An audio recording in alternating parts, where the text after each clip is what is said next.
nyeri kanker itu memang itu sangat luar biasa. Jadi perlu saya sampaikan, di dalam nyeri kanker itu namanya total pain. Jadi semua jenis nyeri ada di sana. Nah, saking nyerinya pasien kanker itu bisa jatuh sampai ke depresi. Bahkan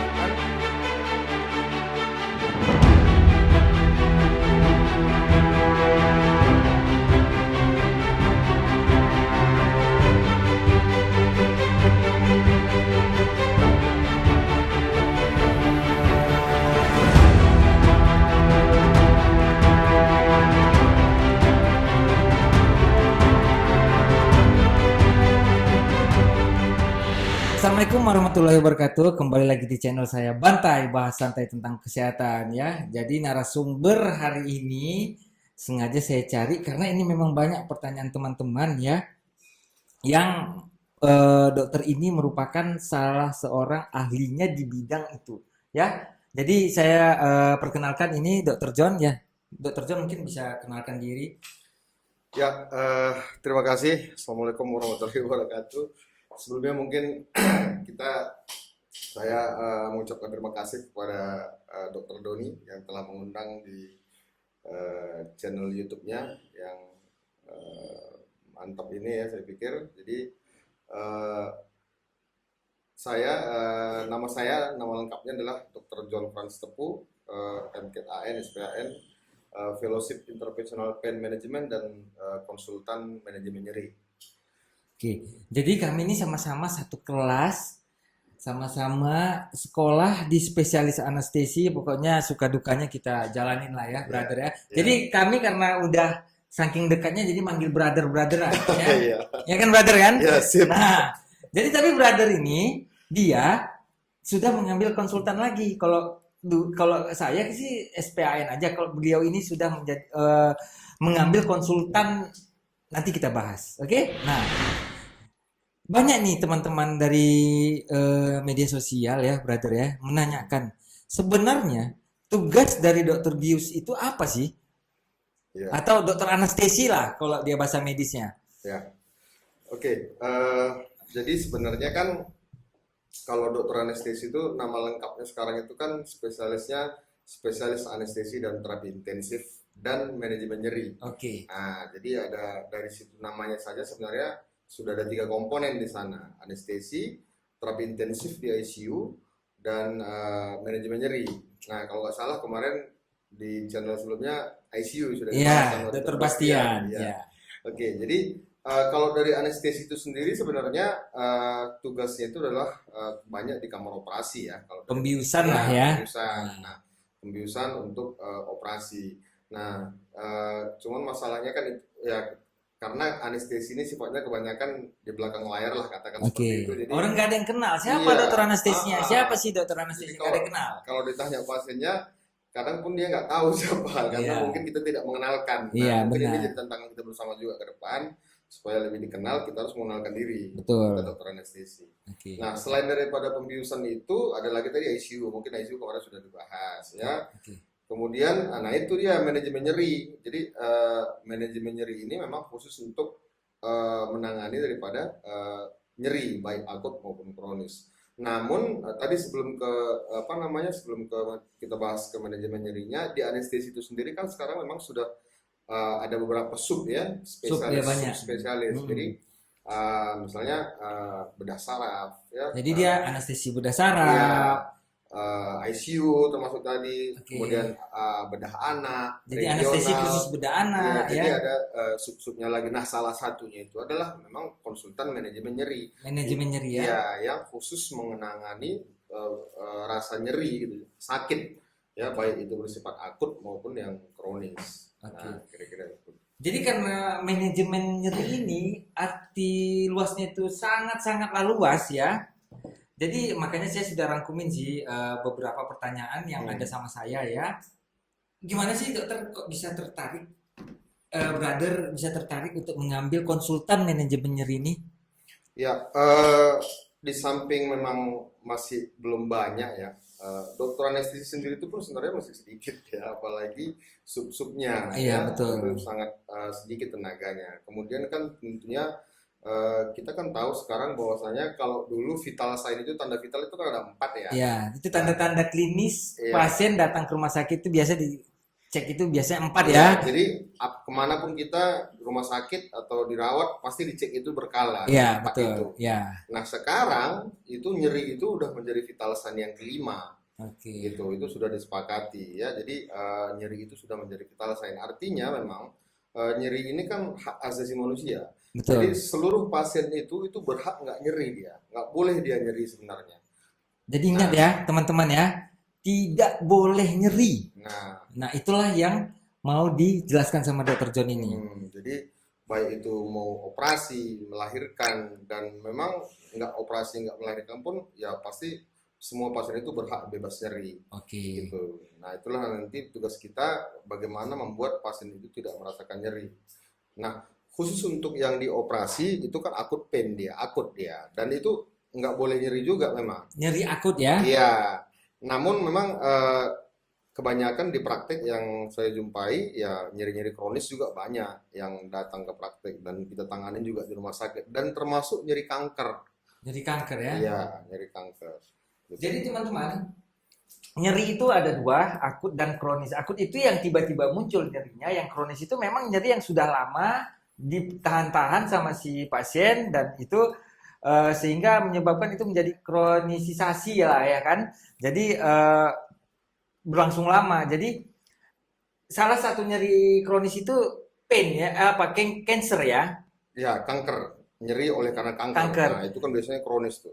Banyak teman saya, banyak teman-teman di media sosial nanya gini ya, Dok, ini ibu saya kena CA serviks misalnya, Hmm. CA ovarium, CA rahim ya teman-teman ya. CA-nya itu sudah stadium 3-4. Hmm, hmm, hmm. Nyerinya sangat-sangatlah tinggi. Ya, Nah, katanya sudah dikonsul ke dokter that unoperable. Jadi nyeri kansernya ini tidak bisa lagi dioperasi. ya. Nah, menurut Dokter John untuk menambah kualitas hidupnya ini gimana gitu kan? Apakah bisa dibebaskan nih nyeri supaya dia bisa aktivitas normal lah gitu? Ya, oke. Nyeri kanker sendiri memang sekarang sudah prevalensinya itu sangat tinggi ya. Eh, Apalagi dengan gaya hidup zaman sekarang, jadi kita lihat ke rumah sakit pun sangat banyak pasien kanker eh, dari berbagai jenis nyeri kanker lah gitu ya. Em, ada beberapa kanker itu memang seperti tadi Dokter Doni bilang itu dia sudah stadium akhir lah, katakan seperti itu, sudah metastasis ya. Jadi sebenarnya yang menjadi masalah itu hanya nyerinya saja. Jadi nyeri kanker itu memang itu sangat luar biasa. Jadi perlu saya sampaikan, di dalam nyeri kanker itu namanya total pain. Jadi Total pain, ya. semua jenis nyeri ada di sana. Oke. Nah, saking nyerinya pasien kanker itu bisa jatuh sampai ke depresi loh. Nah, bahkan eh, ada beberapa pasien yang saya temui dia cenderung untuk suicide, bunuh diri. Bunuh diri, Saking gara-gara nyeri dia bunuh diri. gara-gara nyerinya. Asal lah Iya, berarti ya. karena sangat nyeri sekali memang. Dan, Oke. dan ini yang menjadi tantangan kita ke depan gitu. Dan nyeri kanker ini bukan hanya disebabkan oleh karena kankernya sendiri, Oke. karena pengobatannya kemo itu sakit loh. Oke. Radiasi buat sakit gitu loh. Termasuk juga obat-obat kemo yang diberikan itu semua membuat sakit dan membuat tidak nyaman, muntah dan lain sebagainya. Jadi dalam paliatif sendiri itu memang istilahnya paliatif yang sudah stadium akhir tadi. Itu memang dia walaupun begitu, dia kualitas hidupnya harus kita pertahankan. Walaupun mungkin tidak bisa ditingkatkan, tapi minimal bisa dipertahankan kualitas hidupnya. Arti kata dia bisa beraktivitas ringan, bisa makan, bisa beribadah dan lain sebagainya. Nah, inilah yang hal-hal yang ada beberapa modalitas yang biasa kita pakai gitu ya. Jadi misalnya kalau dari modalitas farmakoterapi konservatif namanya pakai obat-obatan, sebenarnya 80% nyeri kanker itu bisa diatasi hanya dengan obat. Jadi nyeri kanker Bisa. bisa diatasi ya? Bisa. Itu teman-teman ya. Jadi keluarganya kalau ada keluarganya, ada orang tua atau segala macam atau bahkan teman-teman sendiri yang ya nauzubillah ya yang didiagnosa dengan kanker dan mempunyai nyeri yang sangat di tubuhnya itu bisa diatasi ya? Ya, harus bisa kita bebaskan nyerinya. Oke. Jadi caranya itu dengan obat-obatan, itu pun biasanya kalau dengan obat-obatan yang benar dosisnya, yang dengan anjuran kita, Kalau diikuti itu biasanya bisa bebas nyerinya. Nah, kalau dengan obat-obatan nggak bisa, baru kita pilih modalitas intervensi namanya, interventional pain management. Oke. Jadi apa ya itu banyak sih intervensinya bisa. Prinsipnya adalah saraf yang ke kanker itu kita kita modulasi namanya, kita rubah ataupun mungkin bahkan bisa kita matikan sehingga nyerinya udah nggak terasa gitu. Oke. Nah, gitu.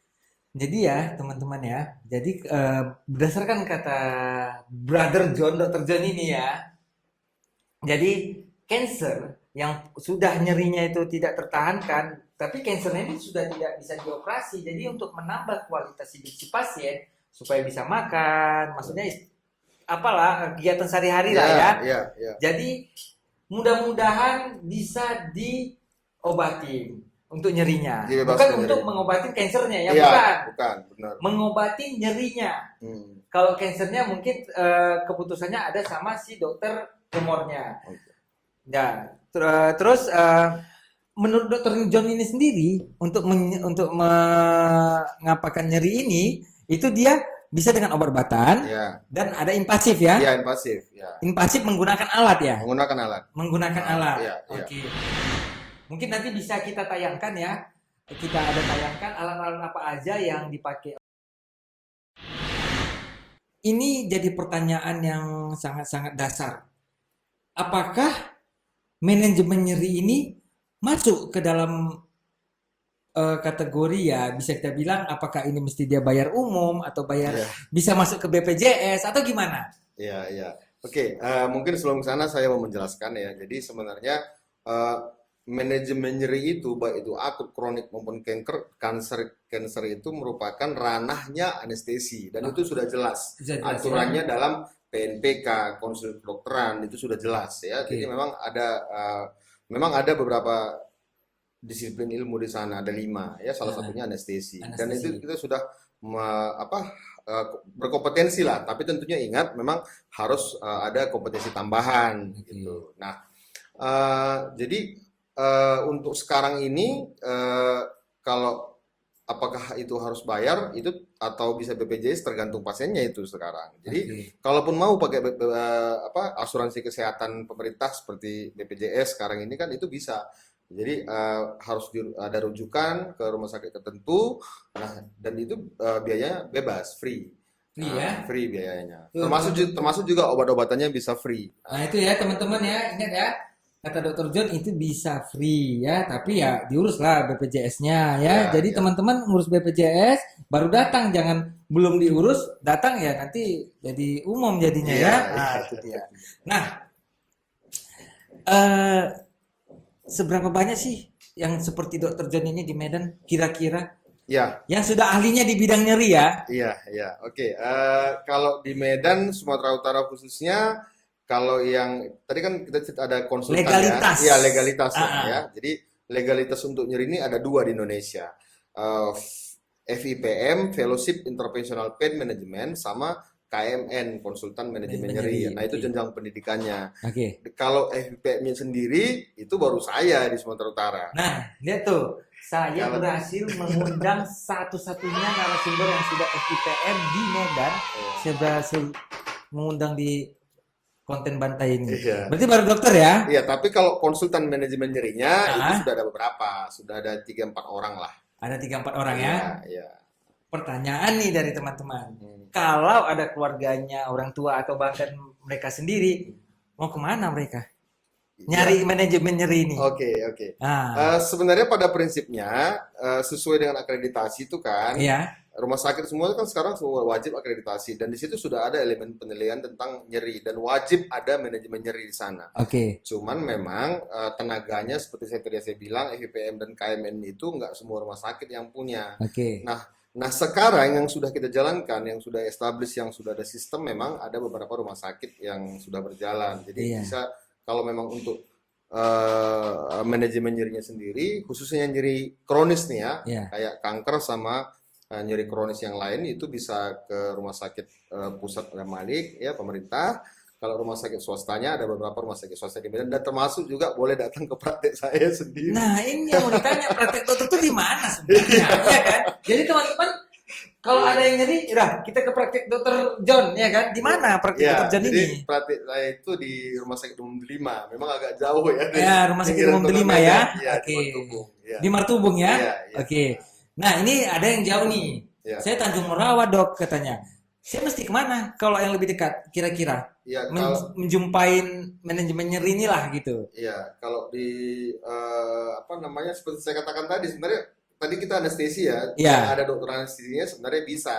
Jadi sekarang rata-rata rumah sakit sudah punya dokter anestesi dan ya. nanti dokter anestesinya yang merujuk ke subspesialisnya ke saya. Nanti rata-rata semua sudah tahu kok kemana. Keadaan Malik bisa lah Ya, ya. kata Malik Jadi gitu ya bisa. teman-teman. Jadi datang aja ke rumah sakit manapun untuk manajemen nyeri. Nanti dokter anestesi yang ada di tempat akan merujuk ke dokter John. Ya, Kan gitu ya kan? kurang lebih seperti itu alurnya. Oke.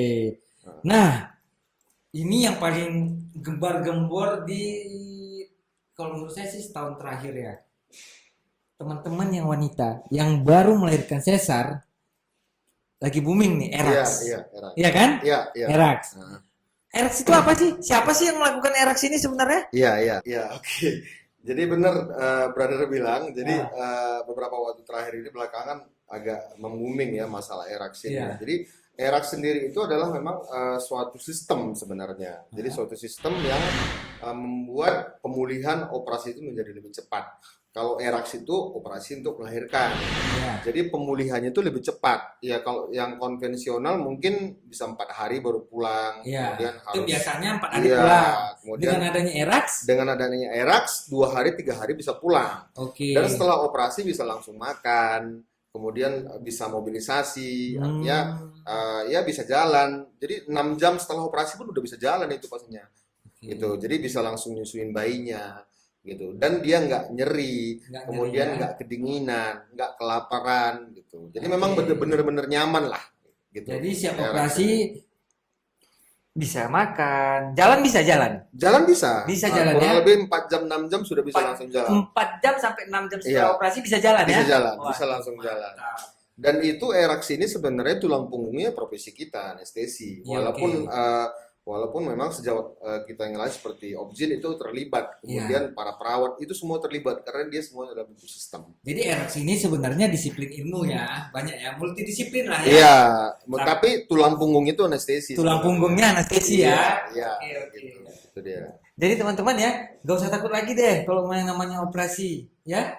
Jadi kita di anestesi, terutama di mungkin Dokter John ya sebagai konsultan manajemen nyeri, itu sekarang sedang berusaha semaksimal mungkin ya untuk supaya gimana nih si pasien siap operasi senyum gitu kan? Ya, nggak boleh nyeri. Smile Iya, ya. nggak boleh nyeri karena nyeri itu hak asasi manusia, bebas Nyeri nyeri. hak asasi manusia. Iya, nggak Oke. boleh nyeri kalau operasi.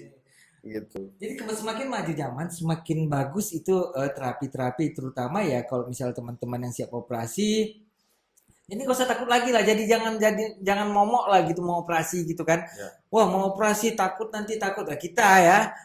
Terutama Dokter John itu yang ahlinya di bidang manajemen nyeri bisa itu misalnya levelnya 0 sampai 10 nih nyeri Ya, kan. aha. Jadi manajemen nyeri ini bisa mengangkat jadi level 0 nggak kira-kira? Ya, kalau lebih harus sampai 0. Oke. Atau kalaupun ada nyeri ringan saja. Jadi nyerinya itu nggak mengganggu, nggak Nggak membuat, mengganggu aktivitas. iya, nggak Oke. membuat lama rawatan semakin panjang, nggak membuat komplikasi yang lain gitu. Karena kalau nyeri itu dibiarkan, nah itu Oke. impactnya banyak. Iya. Lama rawatan panjang, Ya. bisa menyebabkan komplikasi yang lain, misalnya Oke. yang ada DM-nya misalnya atau penyakit jantungnya bisa kambuh kan kalau dia merasakan nyeri setelah operasi gitu. Oke. Ya teman-teman tuh Hmm. ya, ini saya pengen kali sih sebenarnya ini mempublikasi ini.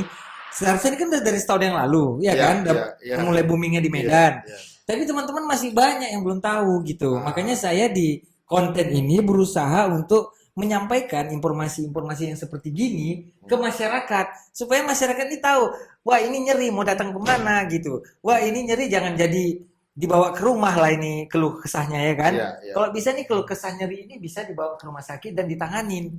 Kan gitu Iya, kan? betul. Nah, mungkin ada beberapa pertanyaan ya yang mau saya juga tanyakan ke Dokter John. eh selama ini, selama mungkin setahun ini ya, Dokter John, kasus-kasus apa aja sih yang sering Dokter John tanganin di manajemen nyeri ini? Ya, jadi tadi kan kita sudah sebagian berbicara tentang nyeri akut. Ya, nyeri akut itu adalah nyeri yang biasanya diakibatkan oleh operasi. Oke. Itu nyeri akut yang sering kita tangani. Nah, kalau kemudian yang kedua tadi nyeri kanker, ya. Nah, itu juga seperti saya katakan tadi, saya sehari-hari hampir berhadapan sama pasien-pasien kanker kebanyakan. Nah, kemudian yang ketiga yang ini banyak juga sebenarnya adalah nyeri kronis. Nyeri Nah, ini kronis yang ya. menarik sebenarnya. Nyeri kronis ini bisa sampai pasien itu bisa merasakan sampai bertahun-tahun nyeri, gitu Iya. kan, berobat ke sana kemari, minum-minum obat analgetik yang pada ujung-ujungnya membuat komplikasi menjadi lambung, ginjal dan lain sebagainya, gitu ya. Jadi nyeri kronis ini itu yang saya hadapi jumpai di praktek kebanyakan itu osteoartritis lutut, Oh, ya. ya lutut ya. OA, ya, kemudian saraf kejepit, Saraf kejepit ya. ya, Oke. kemudian nyeri punggung. Nyeri punggung. Nah, kemudian nyeri kepala, nyeri tangan, itu semua nyeri kronis biasanya. Yang jadi batasannya itu nyeri akut dengan nyeri kronis itu 3 bulan. Kalau sudah lebih dari 3 bulan itu sudah namanya nyeri kronis. Oke. Nah, jadi itu kasus-kasus yang banyak kita tangani di praktik di lapangan ya. Pada umumnya wanita itu OA ya, Oh yang ya. apalagi yang maaf obesitas itu biasanya Sama kebanyakan. menopause ya. Iya, Nah, jadi kalau wanita tua, apalagi obes itu kebanyakan osteoartritis dia. Tapi yang usia muda saraf kejepit, saraf di kejepit ya. punggung, HNP kalau orang bilang. Nah, itu teman-teman ya. Jadi, teman-teman saya ya, teman-teman kita di media sosial, kalau mau tahu banyak tentang nyeri, lihat konten ini ya. Jadi, banyak pertanyaan soalnya sama saya ya, brother ya. Dok, saya itu saraf kejepit tulang belakang, saya mesti gimana? Dok, tangan saya ada saraf kejepit sehingga tangan Hmm, saya nggak beraktivitas. Terus apalagi ya banyak sih ya, yang seperti yang brother bilang lah, OA ya, ibunya hmm, sakit nggak bisa tidur malam, jadi ya, ya itu sangat mengganggu kan gitu kan. ya, ya, Tapi sekarang di Medan sudah ada penanganannya. ya, sudah ada penanganannya, Gitu. gitu. Ya itu mantap sekali teman. Jadi di Medan kalau di tempat lain sih sudah mulai booming ya, tapi di Medan baru setahun terakhir ini sepertinya Iya, ya. iya. Kalau kalau di luar negeri kita katakanlah itu udah lama sebenarnya ya itu berkembang dan memang di Indonesia bisa dibilang relatif barulah ya untuk khususnya di anestesi. Jadi kalau misalnya jadi sudah banyak modalitas-modalitas yang berkembang. Contoh seperti tadi kayak OA ya. Jadi sebenarnya mungkin juga nanti netizen berpikir karena kita dokter anestesi ini hanya menghilangkan nyerinya saja, Hmm. tapi bukan mengobati penyakitnya. Nah, kita di manajemen nyeri walaupun bagian anestesi itu sebenarnya bukan hanya menghilangkan nyerinya. Kalau tadi cancer kan gitu, Ya, menghilangkan nyeri meninggal saja. nyeri Kalau ya. kalau kankernya sendiri ada dokter khususnya. Iya betul. Nah, kalau nyeri kronis kayak HNP, kemudian kayak OA tadi, itu Ya. memang ya kita sampai ke kuratif namanya, artinya Sumber pengobatan. penyakitnya. Iya, Oke. jadi tetap kita tangani seperti itu. Sifatnya sudah kuratif, jadi bukan hanya bersifat sementara. Tujuan kita seperti itu, Jadi gitu. mematikan penyakitnya. Iya, iya, Penyakit yang menyebabkan nyeri tadi. iya. Oke. Hmm. Jadi itu ya teman-teman ya.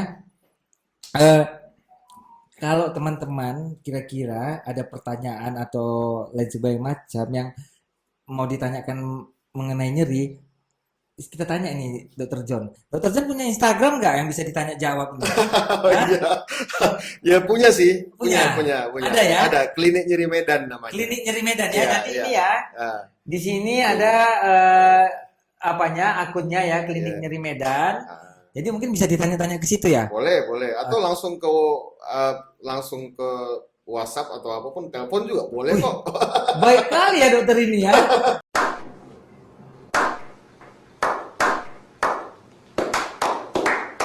Nanti terganggu dok tidurnya. Iya, Hah? jangan malam-malam juga. Gitu. Nanti terganggu tidurnya ya kan. Iya. Jadi nanti kita terapkan ya bio dokter ini di caption YouTube saya ya. Nah, ini kita masuk ke sesi tanya jawab ya.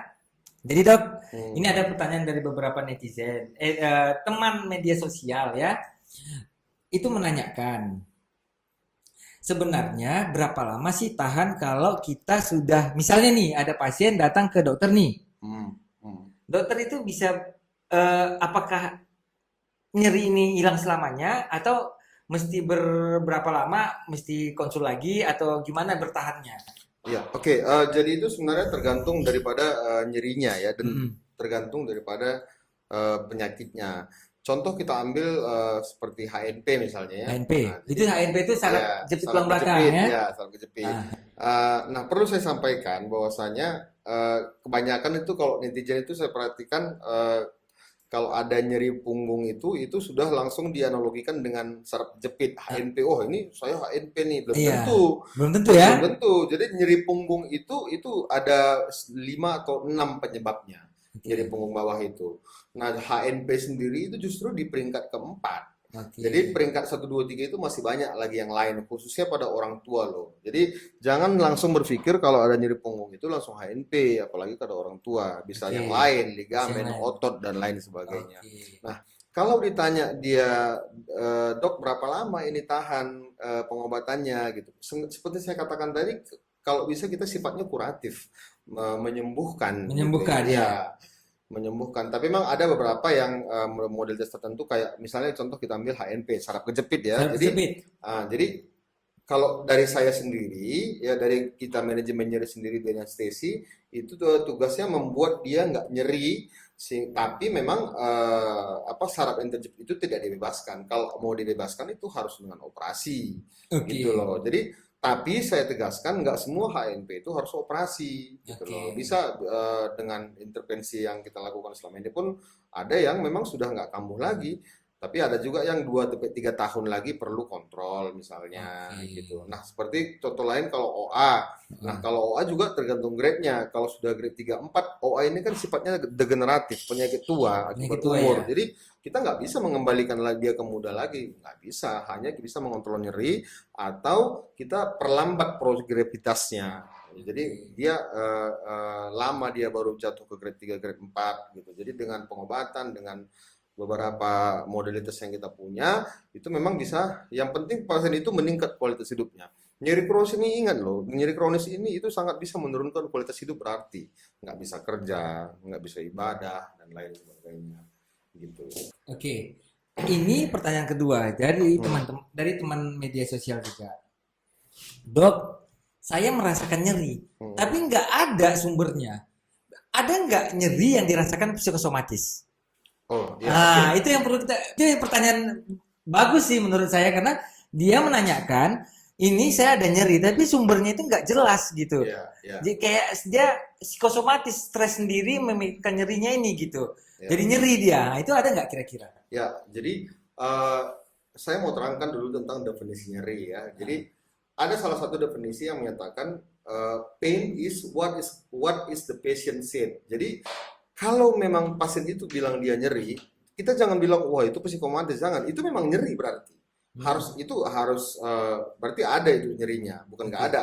Jangan dibilang itu psikosomatis. Nah, yang kedua, memang nyeri ini dia kebanyakan memang nyeri itu kan sinyal ya. Artinya kalau kita merasakan nyeri berarti ada sesuatu dalam tubuh kita yang ada kelainan gitu. Simptom dia salah Simptom, satu gitu. gejala ya. Iya, gejala. Jadi kalau ditanya ada nggak nyeri, tapi ada satu penyakit namanya fibromialgia ya. Nah, Jadi itu nyeri seluruh tubuhnya, tapi sumbernya nggak tahu, nah, nggak itu tahu, dia. nggak ada, semuanya normal, diperiksa Ah, semuanya normal, itu namanya fibromialgia. Nah, itu adalah salah satu penyakit yang memang dalam bagian nyeri itu adalah, makanya sekarang gara-gara itu ada, maka nyeri ini sudah menjadi pain is disease sekarang. Kalau dulu pain is symptom, pain itu gejala, gejala. nyeri itu gejala. Nah, sekarang nyeri itu sudah penyakit. Nyeri itu sudah penyakit Iya, jadi naik ada. level dia Iya, ya. salah satunya itu tadi fibromialgia. Jadi dia nyeri seluruh tubuhnya, nyeri seluruh tubuhnya, tapi sumbernya nggak ada gitu. Nah, dan itu memang kasusnya jarang. Saya aja belum masih pernah jumpa itu sekali, itu pun waktu di India sekolah kan di India sana. ya. Ah, di sana. Jauh ke India loh. Agak mirip India sedikit ya. Di sana. Jadi di apa fibromialgia. Jadi bisa. Jadi jangan kita bilang wah ini psikosomatis. Kalau ada nyeri berarti ada sesuatu yang bermasalah. Oke. Kuncinya itu. Jadi nggak ada istilah nyeri itu memang karena efek pikiran dia aja jadi nyeri Berarti yang menurut brother bilang nyeri itu memang ada sumber gitu ya. Ya, Nah, ya. sumber itu yang mesti di-cut. Tapi kalau dia stres itu bisa menyebabkan nyeri itu semakin meningkat. Oke, menambah nyerinya Iya, ya. contoh yang sering kadang-kadang saya jumpa di praktek, misalnya eh, pemeriksaan kita lakukan pemeriksaan penunjang, misalnya tadi nyerinya ada nyeri punggung, kemudian di MRI misalnya. Ah, Nah, hasil MRI-nya ada saraf kejepit, udah tahu dia makin berat nyerinya. makin sakit Iya, gara-gara stres, iya, jadi naik nanti iya, dia mikir ya. ada Ah, seperti iya itu. banyak sih yang kayak gitu. Ya, Oke, ada, oke, oke. gitu. Jadi eh setiap nyeri itu pasti ada sumber. Ya, Ya, ya, oke. pasti ada sumbernya. Tapi ada juga sih yang ini sih ya, mungkin dari terapi-terapi lama kali ya. Nah, itu mungkin yang anggapan lama nyeri karena psikosomatis obatnya dikasih sedatif atau obat tenang. Itu Mhm. bisa juga kah kira-kira?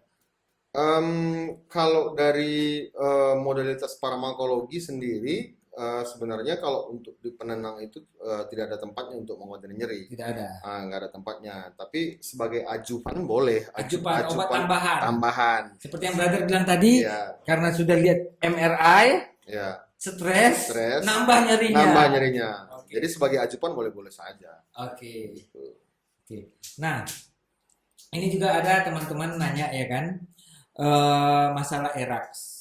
Nah, erax ini sebenarnya eh, apa sih bedanya sama bius yang lain gitu? Konvensional gitulah ya. Apa sih yang mesti dipersiapkan untuk erax ini gitu? Ya, Apakah sama dengan persiapan operasi biasa atau berbeda gitu? ya.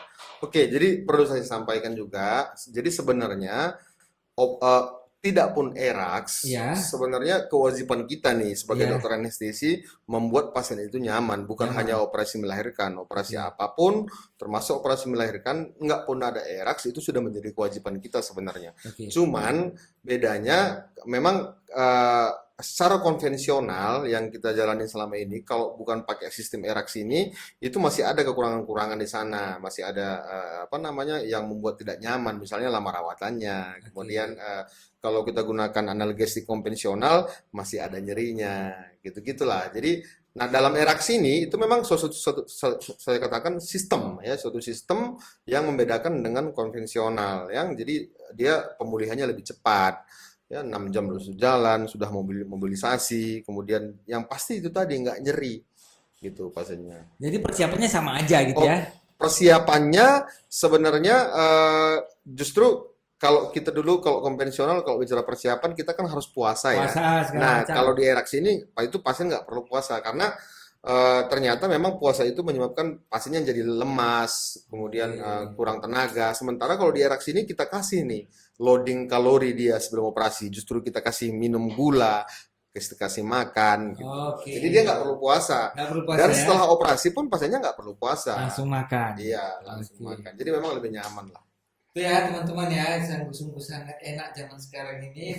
Udah dijumpainya banyak macam ya, banyak macam tentang tindakan kesehatan yang sangat-sangat memudahkan teman-teman untuk operasi dan sudah tidak menambah tingkat ketakutan si teman-teman untuk operasi. Jadi mudah-mudahan ya, mudah-mudahan teman-teman yang setelah menonton konten kita ini tidak takut lagi, bukan jadi momok gitu, Ya, mau operasi kan gitu. ya, ya, Kecuali ya operasi-operasi yang besar lah ya, seperti misalnya mungkin operasi yang sudah infeksi luas ya itu ya ya, ya. beda lah. Ini kan yang kita bicarakan ini kan operasi yang memang sudah direncanakan. Direncanakan. Oke. Ya, betul. Nah, mungkin sebelum kita selesaikan ini acara, ya, mungkin Dokter John bisa ngasih wejangan Ya. atau apalah ke teman-teman. Mungkin Dokter John bisa bilang kalau memang mau nyeri datang aja kemari, jangan takut gitu. Mungkin Dokter John bisa. Ya. Oke, jadi saya sampaikan kepada semua pemirsa netizen yang menyaksikan channel YouTube ini, yang pertama diingat adalah jangan biarkan rasa nyeri itu menyiksa Anda, gitu loh. Jangan biarkan nyeri itu berlama-lama. Nah, kalau ada nyeri itu langsunglah datang berobat, gitu ya. Kemudian yang penting lagi adalah jangan pernah konsumsi obat anti nyeri sembarangan, apalagi yang tidak melalui dokter. Jadi itu yang banyak yang terjadi di masyarakat, nyeri minum obat, nyeri minum obat, nyeri minum obat. Jadi itu saya pikir tidak menyelesaikan masalah, bahkan bisa membuat komplikasi. Khususnya kalau obat Lambung. nyeri itu rata-ratanya ke lambung ya. Lambung ya, Nah, kemudian kalau parah lagi, lebih lama lagi bisa ke ginjal. ginjal gitu. Itu aja sih nasihatnya.